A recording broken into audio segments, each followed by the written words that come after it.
What is up, everybody? Welcome in. I am back.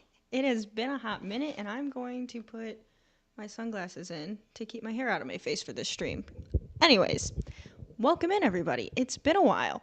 I think, if I'm not mistaken, this is my first live back from post cancer surgery. So here I am, and I'm happy to be back. I already see I have stream elements notifying me of my own stream. That's interesting. That's a first. But I hope everyone is doing well. I hope you can all hear me okay. If I am having any audio issues, as always, please let me know because, like I always say, I am my own producer, so I don't always do it the correct way.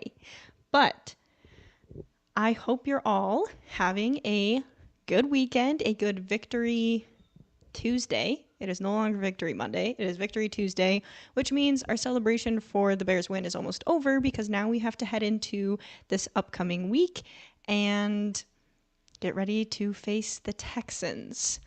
I'm also realizing I left the blinds open in this room so everyone can look in, but I guess I'll have a live studio audience today.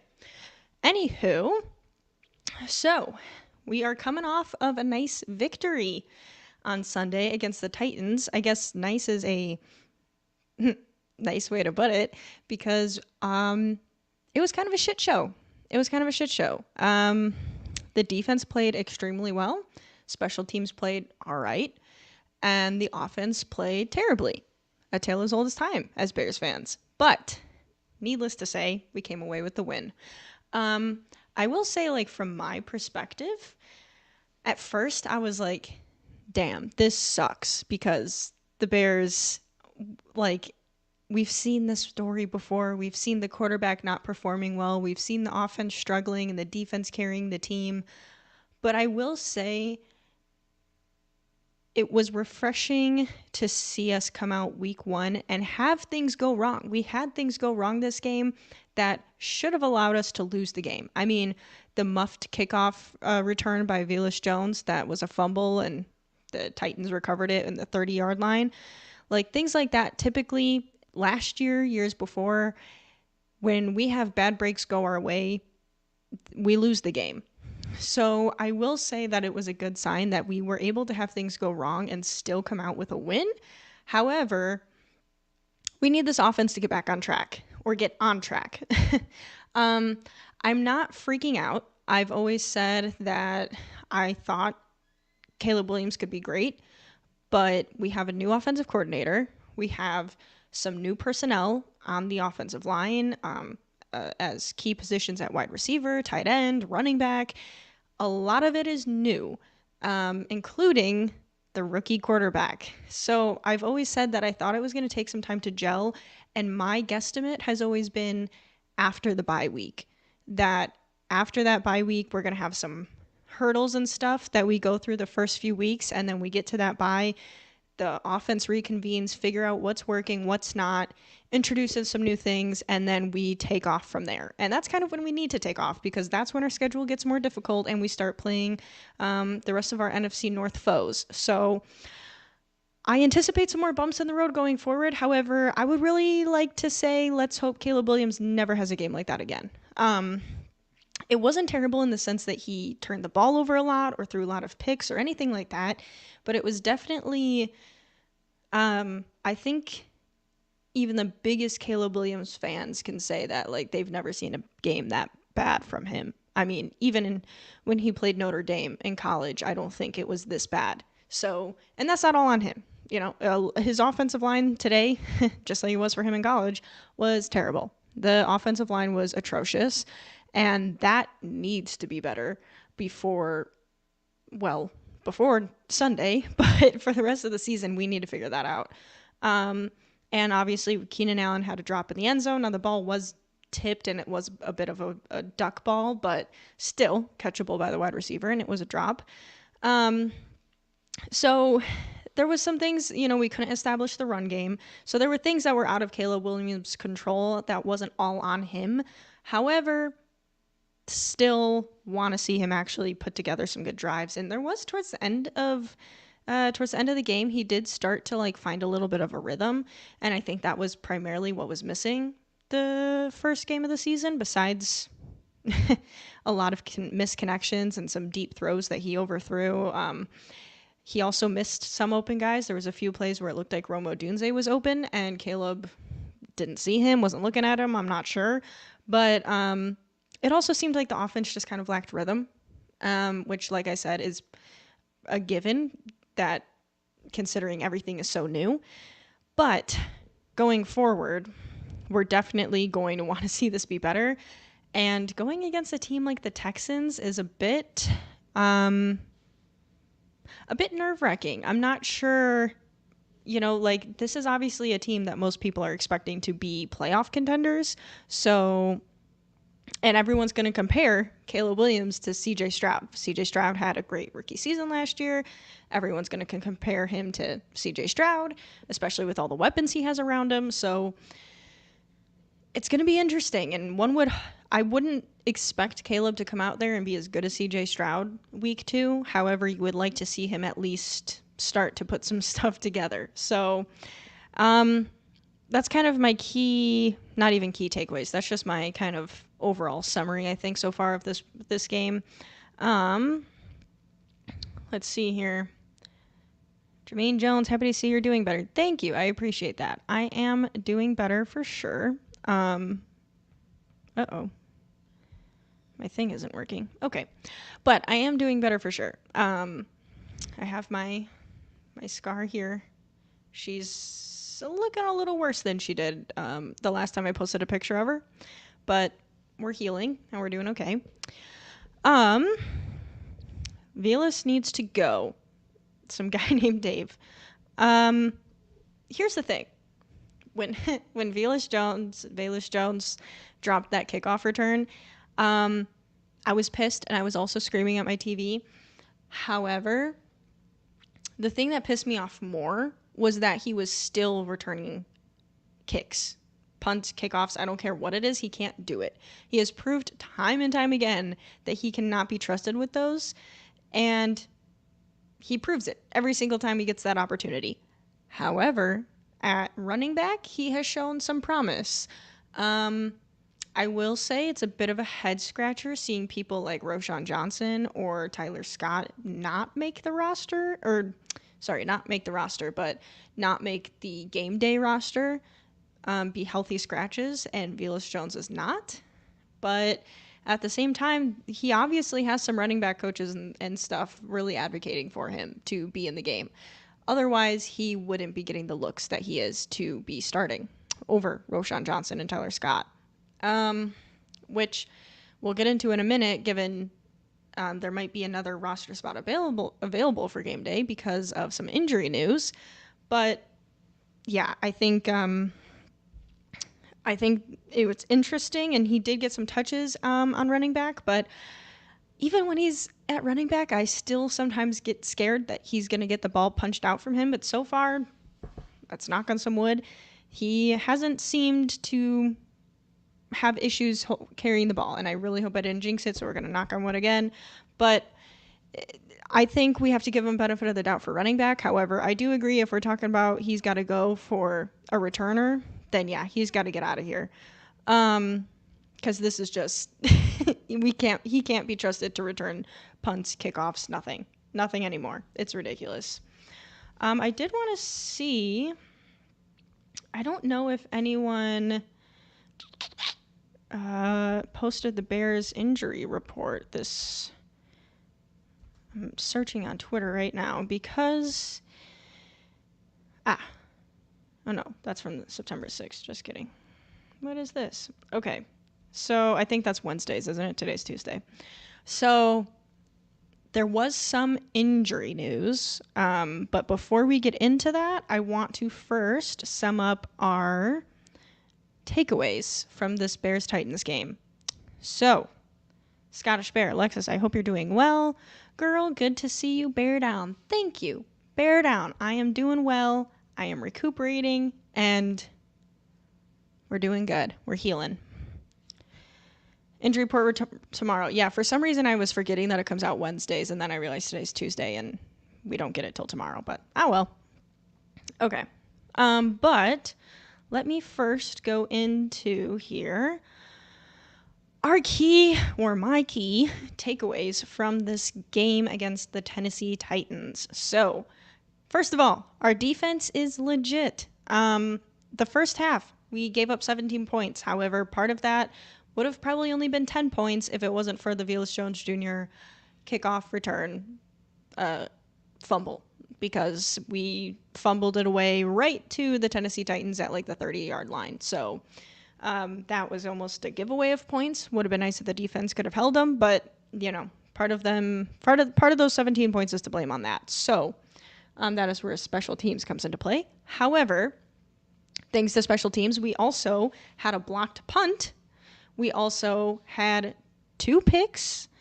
Darnell Taylor, no one expected him to come out and be a beast in this game, and he had how many? 5 sacks? 3 sacks? 2 sacks. 2 sacks and 5 hits or something like that. I should have the stat up here. But he had a great game. Overall, to say, the defense played lights out the second half. Complete shutout in the second half, which allowed us to win a game where our offense scored absolutely no points. But the defense and special teams came away with points and came away with the second half shutout, which secured the W.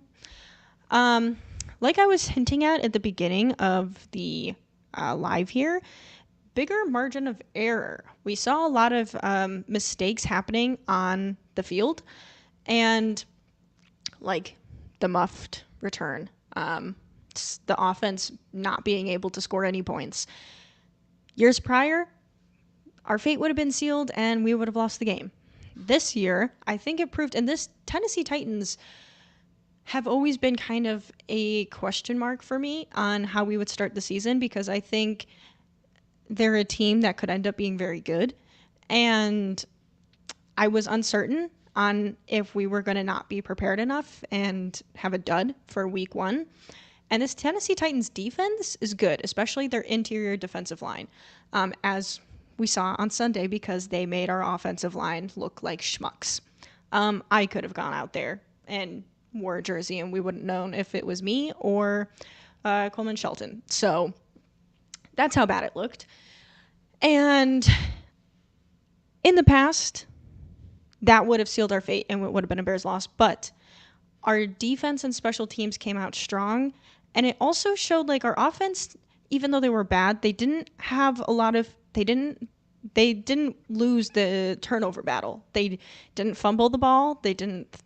Caleb didn't throw an interception. So even though they weren't scoring points, we weren't really shooting ourselves in the foot either when it came to ball security. So I think that was a really good sign that our margin of error is getting bigger. Last year, our margin of error was so small, for example, games where we lost by a touchdown in the fourth quarter, because one mistake was all it took for us to lose the game. And now we're seeing that margin of error get a little bit bigger, and we have a little bit room to have some mistakes and have some things not go our way and still be able to push through and come away with the win, which I think is very, very important. And honestly is a sign that if we can do that now with our offense not really being efficient, assuming our offense finally eventually starts to put it together, this could be a pretty dangerous team. I mean, if this offense can get rolling and start to put up some points on the board and just be semi-efficient with this defense, we could be a pretty strong team. Now, if our offense can come out and really put it together and really be like a averaging 30 points a game type of offense with the skill players we have, it's possible.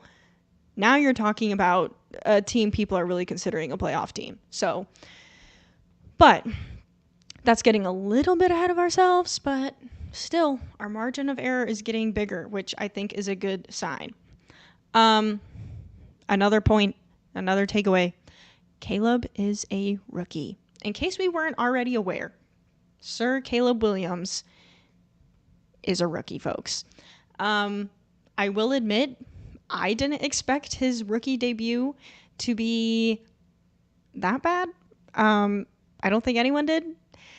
It was pretty much as bad as it could have gotten for him. Minus him throwing a bunch of picks or fumbling the football, it was pretty much as bad of a first start you could get. But I will say He looked calm in the pocket. He wasn't panicking. Um, he was seemingly making the right reads. I mean, it wasn't like he was seeing ghosts or he wasn't seeing the field. It felt like, and from what it sounds like, Flus also, based on looking at the film, it looked like he was reading the field correctly. He was either just a little shy to throw the trigger, or he threw the trigger and he was a little off with his timing with his receivers. So it would be one thing if he really was not seeing the field and was seeing ghosts out there and it's like, oh boy, he's really going to have some struggles as a rookie. But it seems like he's really starting to kind of find his footing. Too soon to say that, but it seemed like it wasn't too big for him. I think even though he says he doesn't get nervous, I think he had some first game jitters. I think, seeing the speed of the game for the first time live and in stereo was a bit different. And getting on the same page as his wide receivers and running backs and offensive line, who are also still operating a new system. So for everyone, it's just taking some time of adjustment. And at the top of that, we have a rookie at the helms, at the leading the offense. So it's going to be a slow start. There's going to be mistakes. And I think this was a reality check for Bears fans that, as great as we all think Caleb Williams can be, he's still a rookie. And he's still going to have some hurdles, and there's still going to be some really good games and some really bad games. And let's just hope that they put it all together and they can have a little bit more success this weekend going up against Houston, because I know we're going to need it. I think we have a little bit of a better shot at that. But their defense is also still pretty good, so it's going to be another test. But needless to say, Caleb is a rookie, and I think us as Bears fans, as hyped as we get, needed a little bit of reality check that he is still learning on the job. We've already covered this, but just as one of my key takeaways is Velus Jones cannot catch kickoffs. He cannot be a punt returner. He cannot be a kickoff returner. He can't do it. He fumbles it every time, and it never bounces back his way. I think maybe one time the ball has come back and been in the Bears' favor. Otherwise, it's always going to the other team. And at this point, it cannot be trusted. He cannot be trusted to be our kickoff returner. So our last one, once again, this has also already kind of been mentioned, but our O-line is a problem. Our O-line is a problem. Mainly our center position. So we had Ryan Bates and Coleman Shelton, altering there and during training camp for the center position. And Coleman Shelton kind of got it by default because of Ryan Bates getting an injury during training camp. It's not working. And Nate Davis during the game, our favorite Nate Davis, who never seemed to be able to practice and did end up actually towards the end of training camp practicing and starting week 1, which he didn't do last year. However, he sat out he was in a rotation during the game and was seen on the bikes. So he was not staying at the starting right guard position the entire game. So whatever is going on with this offensive line and the turnover, the experiment, the question marks at who's going to play what position and trying to keep people versatile needs to end. Because with a rookie quarterback, we cannot have our center position that bad. And that is, I would say, my biggest issue with Poles. I think Poles has been a great GM, and I think he is a great GM, but I would say obviously the trenches is our biggest weakness, which is arguably probably the most important positions in the NFL. But you look at the rest of the roster on offense and defense that he's built, and it's pretty damn good. So I'm not going to sit here and say he's built a bad team or anything like that, but I will say the offensive line, primarily the center position, the fact that we're, 3 years into Ryan Poles and we're still saying we need a center is not good.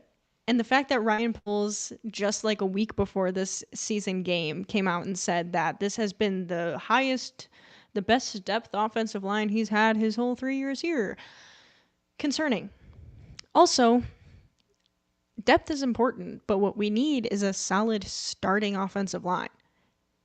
Because if you look at the teams who have found success and gone to the Super Bowl, gone to the playoffs, they've had an offensive line that has stayed pretty consistent throughout the 17 games, which is hard in the NFL for everyone to stay healthy and stay as a consistent offensive line. But you need that. You need a center who can be in there for almost all 17 games. You need your starting tackles and guards to be able to be in there for all 17 games or at least close to. And then the quality of depth comes up where if one person goes down, you still have someone quality that can start in their place. But what we have right now is just like not good enough. And especially not the center position for a rookie quarterback. And that is what's concerning to me the most. I'm curious if they're going to make any changes this week before going against the Texans. But at the same time, you can only do so much change for Caleb, you know? You can only screw up the offensive line so much and have so much rotation pre-injury, because if he can't even get in sync with the guys at the offensive line now, when we do have injury, it's just going to be constant rotation. So I don't know what they're going to do about that. They might just keep it the same. But, I mean, the center play, the offensive line play as a whole has to get better, but the center play for sure has to get better. So that is honestly most concerning to me right now, especially with Caleb being a rookie quarterback. And the other problem, too, is now it's on tape. Now other teams have it on tape and know that if you can get pressure internally in the middle of our offensive line, you're probably going to win, and you're probably going to be able to get to the quarterback, which is not what we want. So that is honestly my biggest concern coming out of last week's game. But those are my primary key takeaways from the game, I would say. And obviously this team came away with a win, which, as based on how the game started, did not think that was going to happen, but we came away with a win, but have a lot to work on heading into this Sunday against the Texans on primetime. So it's a bit, I don't know how we're going to get all that fixed before the Texans, but Flus has got his work cut out for him, that's for sure. Good evening, Rome. How are you doing? Scottish Bear, one of the differences was the protection with the ball between the two QBs. Between Levis and Caleb. Levis definitely gave the Bears a break by turning the ball over and throwing a dart to Tyreek Stevenson. I mean, that was a pretty boneheaded move. Like, I know Will Ellis, it wasn't even just him throwing it into coverage, but it was also the fact that when he, instead of climbing the pocket, he drifted left towards the edge rusher and basically walked himself into a sack. And then as he was getting sacked, decided to chuck it to the defense. Like, it was just and I know he knows that was a stupid play, but he did that a few times and got lucky. Nothing happened from it. And then that last time was all it took and ran it in for a pick six. So, I mean, thank you, Will Levis. But yeah, I will say the difference too is as much as Caleb Williams on the offense didn't really do much, there weren't turnovers. He didn't turn the ball over. Let's hope that continues to this week. I mean, he will have turnovers. He's a rookie quarterback. It's going to happen. And every quarterback has turnovers. But I will say it's a good sign that he was making the right decisions. They just weren't working. The connection wasn't there. And like I said, the run game wasn't happening. And part of that is also still because of the offensive line. The offensive line could not get the push they needed to help establish the run game. That wasn't all on the running backs. And I know some people had questions on the play calling. I saw a lot of people tweeting that the play calling should have been better. I didn't really have a huge problem with the play calling. Of course, there's some plays here and there that, you know, it makes you scratch your head or makes you wonder, makes you want to yell at the TV. However, I really don't think that Shane Waldron called that bad of a game. I do have some questions on the personnel decisions. Like, why was Herbert not running the ball more? Because if it wasn't working with DeAndre Swift, get Herbert in there, who is more of like the bulldozing type of running back to plow through some people to pick up some first downs, or at least some extra yardage. and then package it in with like a Velas or DeAndre Swift to be a little bit more shifty. Or Cole Kmet, I know he was blocking a lot in that game. He had a really good block that set up DJ Moore for that first down. But especially if, which we'll get to in a second here, if we're going to be down a wide receiver this upcoming game against the Texans, utilize Cole Kmet. Utilize one of the best catching tight ends in the league. Especially if you're looking at last year's stats. I mean, the dude is a good receiving tight end, so use him. He can be a rookie quarterback's best friend, especially in the red zone or over the middle of the field. So I really do hope that this upcoming week we see more of Cole Kmet as a receiving option on the field. But when it comes to Shane Waldron's play calling, I didn't have too much of a problem with it. It was more so for me the personnel decisions on some of them, and some of that isn't up to the OC. So I feel that's also a question for the head coach. But yeah, I think play calling also, guys, it's week one. Like, we're experimenting with stuff, we're trying stuff, and it's also hard to call a good game when your offensive line can't do anything.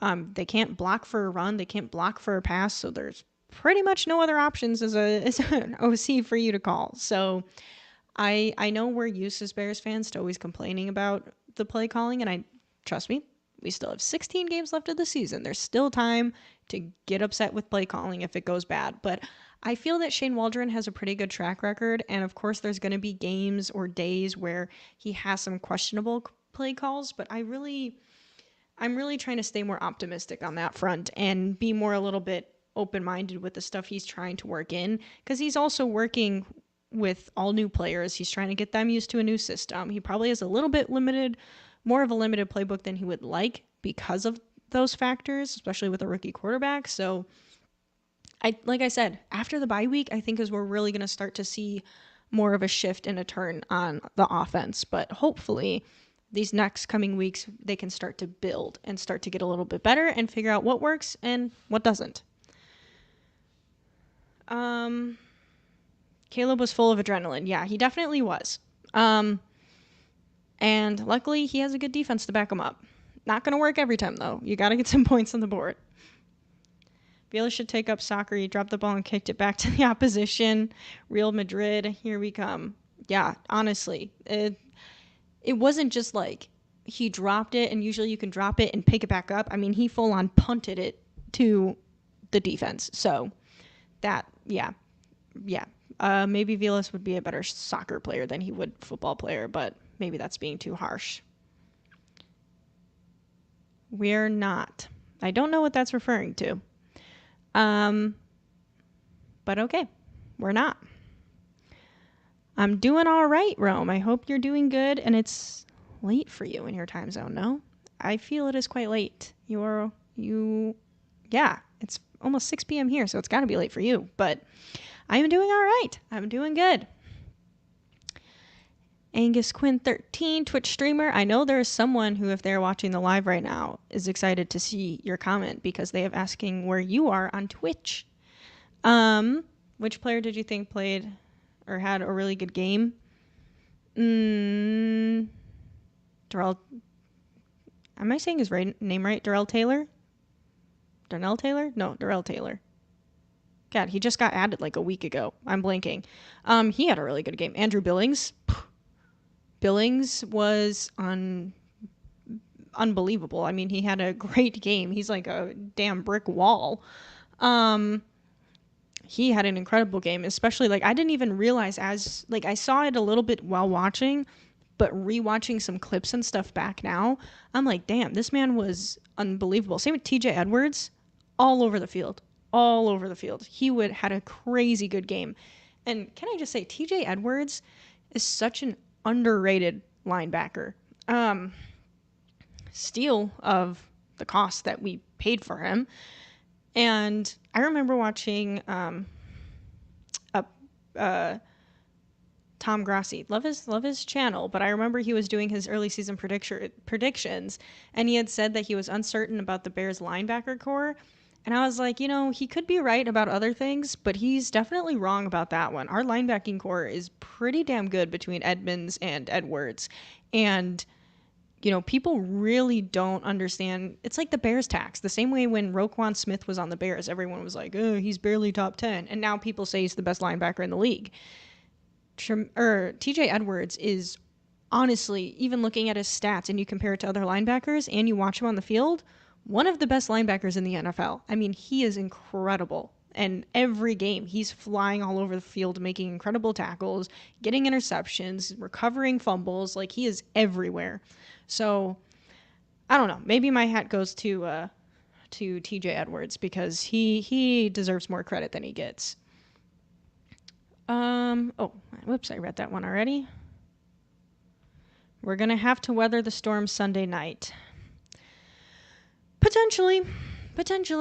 I mean, I think it really depends on what they do this week. It depends on how they prepare. It depends on how the offense, and Caleb Williams recover from this past week and what they learned from watching the film. Like I said, it's not like the game was too big for Caleb. It's not like he was making poor decisions or wasn't comprehending the field, reading the defense well. Like, all of that he seemed to do well with. It just was, the connections missing with the receivers, with the O-line not being able to block, not being able to establish a run game and get in a rhythm. Like, if we can work on some of those things this week, we can at least have a little bit of success on the offense this Sunday. And I think our defense will still be our defense. The line has to choose suck at run blocking or pass blocking, but they can't suck at both. I agree. The sucking at both part is not going to fly. We can't do that the rest of the season. And normally we're pretty damn good at run blocking. So I don't know, maybe they were shaking some rust off too, because keep in mind, these players, the starting offensive line was only out as often as Caleb Williams was. And there's essentially like 2 bye weeks between the last time they played and the start of the regular season, because they didn't play the last preseason game of the season. So a lot of week 1, and you see a lot of good teams have really bad week 1s. And I just feel like a lot of them aren't prepared. They're a little rusty. They're not physically prepared, mentally prepared, and I feel like they need that first game or 2 of the season to kind of get them into action. And like I said, the good news is we still won the game through all of that. But yeah, I'm hoping that this was also just a bad showing by the offensive line because they're shaking off some of the rust, and that we go into this week a little bit in better shape and more prepared. Almost 1 a.m., still early for a night owl like me. Sadly, no football today. 1 a.m.? You need to go to sleep? But, I mean, I'm happy you're here for the live, so thank you for being up at 1 a.m. to watch me. But, yes, it is sad there's no football today. Our next game is what? Thursday, I think. Yeah. And then the Bears play Sunday night primetime game. A Sunday primetime game. Let's go. C. Morgan ain't developing our line. Huge question marks with him. I was actually just thinking this today. Why is Morgan still the offensive line coach? It seems that everyone in the building loves him, including Poles.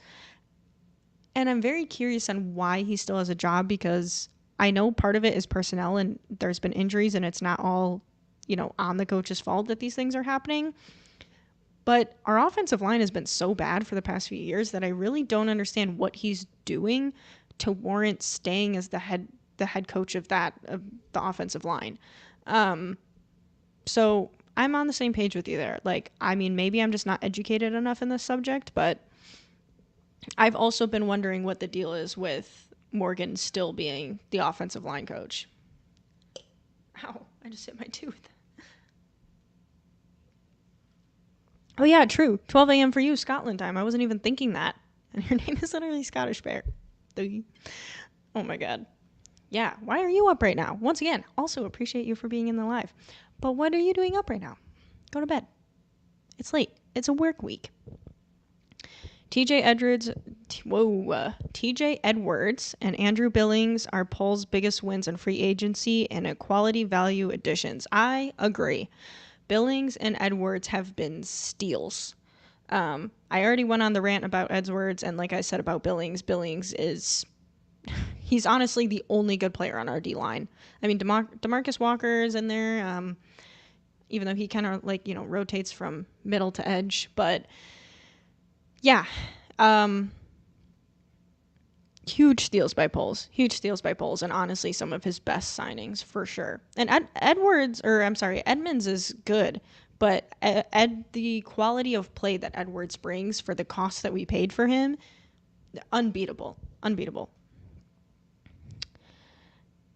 This ain't that network. Bear down. CJ Stroud didn't throw a touchdown in his first game, and they even lost. Caleb will be fine. He'll just have to get used to the NFL. I agree, Rome. Like I said, it's not like he had these huge moments his first game where it looked like he was really struggling with the speed of the NFL or the reads. It was just misconnections and getting used to the offense. So hopefully we see an improvement on that, and hopefully we continue to take care of the football. No interceptions, no fumbles. They're going to happen at some point, but especially in big matchups like games against the Texans and good teams like that, we really need to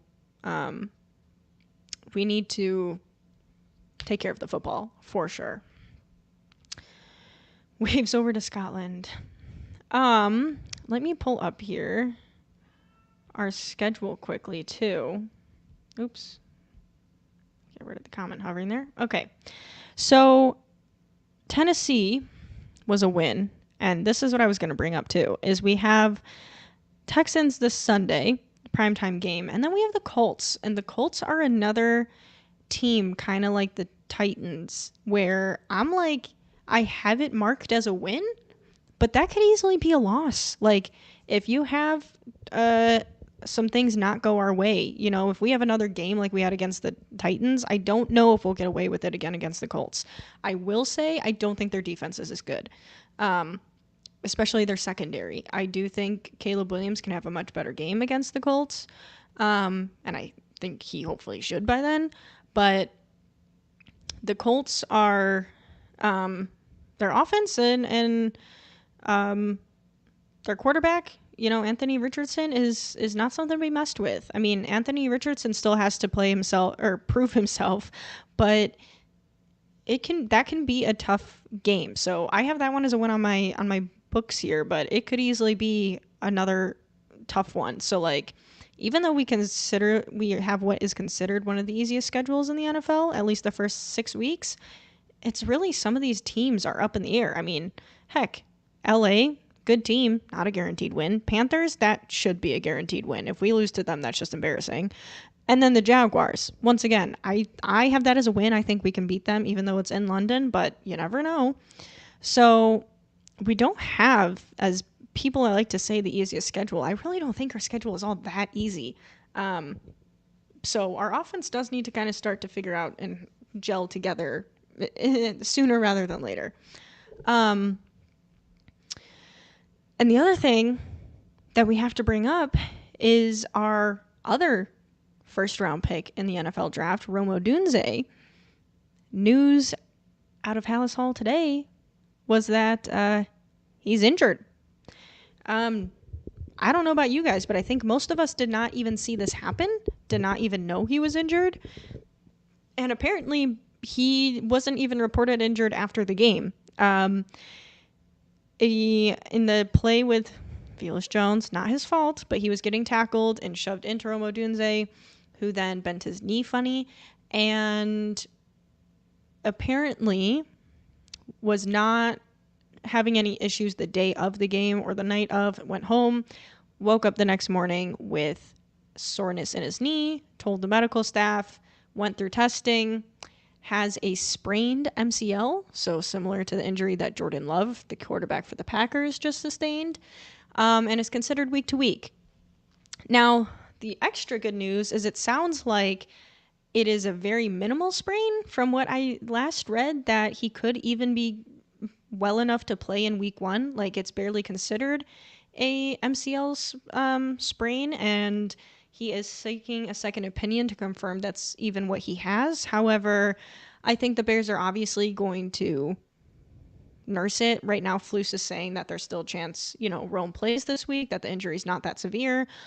But I think they're going to have him sit out this week and potentially even next week to just really make sure he's okay so he doesn't injure himself further, because that's, we're going to need him the second half of the season, especially because this past game, our our trio of wide receivers that we're so pumped about all had some scary moments.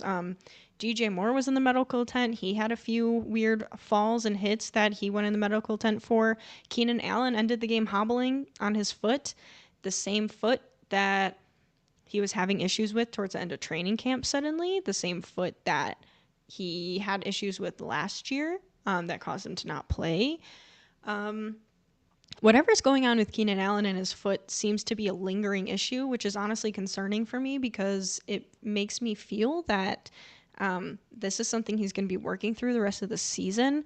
So if we want Keenan Allen to last through the heavy part of our season, which is the second half after the bye week, I'm getting a bit nervous if he's going to make it that long. But and I don't like DJ Moore taking all those hits and having to go to the medical tent already in week 1. So I do think the Bears are going to play it safe with Rome, and I think he's going to be out. I think he's going to be out at least the next 2 weeks. I think they're going to really let him rest up and make sure he's fully healed enough to go back out on the game, out on the field and play. Because like I said, we're probably going to really need him the second half of the season. And, he's young, don't want to risk re-injury, anything like that. But it is kind of interesting how our stellar wide receiver room can suddenly get very, very thin. And depth-wise, we don't have a lot of depth. I mean, we do have Tyler Scott, who was a healthy scratch for this past game, who I do think will be active this week because I do believe Rome Odunze is not going to be active this Sunday. We also have Colin Johnson on the practice squad who had a good first preseason game and then got injured, and we didn't really see much of him the rest of the training camp, but he's at least a big-bodied wide receiver that I think could be handy in the event we have to add in another wide receiver. I think I saw today that Ryan Poles had worked out another wide receiver from another team this afternoon. I feel like it's going to be a practice squad guy, though. I don't know if he's actually going to be on the team, but we'll see. So, needless to say, one, we need some depth on that wide receiver room, and we need health. So if Rome has to sit 2 weeks, that's honestly best case scenario, 2-3 weeks for him to be healthy second half of the season. Keenan Allen, worried about that foot, and DJ Moore, please, for the love of God, just stay healthy and don't take such big hits. And I think that also proves we need to get this running game established because it wasn't working this past Sunday. And if we want to also spare our wide receivers from injury, we need to get this run game established. We also need to get our tight ends involved because Gerald Everett and Cole Kmet, did they even have any touches on the football? Maybe one? I don't know. So we need them to be more involved in this passing game. I know they're setting up the blocks, which could be very useful, especially on screens and on running downs, but Cole Kmet and Gerald Everett could be very good crutches for a rookie quarterback. So I really, really think we need to somehow get them involved in the passing game if we want to have some early success for Caleb Williams and this offense. So health-wise, I hope everyone stays healthy, and I just think it's always hard because on paper during the off season, you get so excited looking at it and you're like, yeah, we're stacked on paper. But then you get into the season and injuries start happening and things look a little bit different. But I'm not going to get too pessimistic. I think we still got DJ Moore, Keenan Allen. Matt Eberflus didn't seem to be worried about it. So I don't know if Allen's just got a bad case of athlete's foot or something going on that foot. I don't know what's going on with him. But plantar fasciitis, I don't know. But Flus made it sound like he plans on Keenan Allen playing this Sunday. So, and honestly, if Keenan Allen had to miss a game, I'd rather it be now than week 14. So we'll see what happens. But get Cole Kmet involved, get Gerald Everett involved, get the running backs involved, and let's get this thing cooking. And also, Tyler Scott, I would like to see more of him. This is going to be a good opportunity for him to show that he is another good wide receiver on this Bears team. And hopefully he can. He didn't have an issue with getting open last season. His issue was actually securing the football. And he had a good preseason. He had some good catches in his preseason games, too. So if he can get open, he's speedy. We could use that. As long as he could catch the balls and get open, I think that would be a good backup wide receiver we could have on this roster. What do we got here? Rome. You are playing the Jaguars at their home away from home. I know. And I know that's why a lot of people picked the Jaguars game as a loss for the Bears. However, the reason I picked it as a win is because, one, I don't think the Jaguars are going to be that good. Especially their defense. I'm not too worried about their defense. Keep in mind, Caleb Williams goes against our defense all the time. And the game in London is the Jaguars' first game in London. If it was their second game in London, I would maybe change my pick. But because both teams are traveling to London for the first time of the season, I'm going with the Bears. But I do think whoever plays the Jaguars the second week in London has the disadvantage and will lose. I have the English, please, Alexis. I have the Bears 2.2 after 4 games. 2 for 2. Jeez, 2.2. I was like, who's the half game? 2-2 after 4 games. Okay, I don't hate that. Looking at the schedule, what do we got? 2 for 2. Titans, Texans, Colts, Rams. I'd say that's pretty fair, honestly. And honestly, getting the win at Tennessee, Tennessee was a good start. Like I said, with everything going wrong, we still came away with the win. So I do have hopes that it is a win against the Colts. And I actually had the game against the LA Rams as a win. Sean McVay is a great head coach, but I don't know. I don't know why I'm getting vibes that that's a win for the Bears. It is at home, so maybe that's why I'm being optimistic about it, but I guess we'll see. But I don't think that's a bad prediction for 2-2 start. You know what I can say I'm happy about, though, is the Packers lost their opening game. So right now, the Packers are the only team in the NFC North who have a losing record. It's one game, but it helps us. But yeah, if we can at least win another one of the next 3 games, I'm okay with that. If we can win more than that, even better. I have Odunze and Puka Nacua on my fantasy team. I have Jordan Addison and Puka Nacua on my fantasy team, and both went down week 1. So I have to make some roster adjustments because, needless to say, my wide receiver room is depleted. I also have Reed from the Packers on my... So that's my entire wide receiver room. So I'm a bit screwed right now. I'm doing it with a few other Bears podcasters, and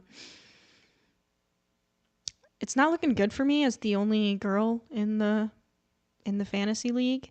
That all my wide receivers went down, and I was predicted to win this week, and I lost dramatically because of them going down and DeAndre Swift barely having any yards for the Bears-Titans game. So thank you, DeAndre Swift. And Bears offensive line. Yeah, so not looking good for me either as a fantasy holder, I can tell you that. So I'm right there with you, Rome. Slim pickings over here. Not looking good for us.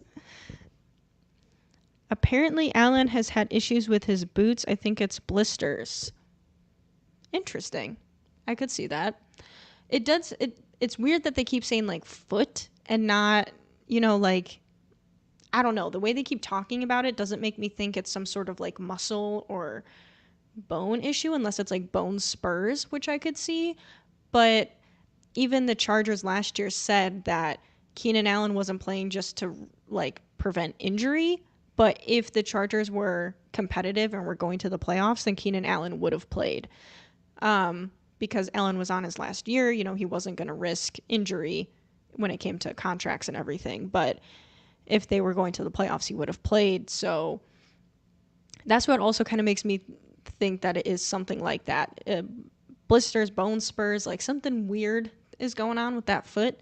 But it seems playable on. It just causes him some pain, which also is obviously not the most ideal way you want one of your stud wide receivers to be playing. I don't know what he's got to do to get that fixed, but for some reason it gives me vibes of if anyone here is Blackhawks fans when, I mean, I'm sure there's a lot of you who are, maybe some who aren't, but with Marian Hossa, when this stuff first started happening where he became allergic to his equipment, he like had missed a game because of like a rash breakout or something. And then obviously that developed into him retiring because he literally was allergic and couldn't play anymore. So for some reason that gives me those types of vibes. I don't think it's that serious, but I just think it's a similar type of weird foot issue.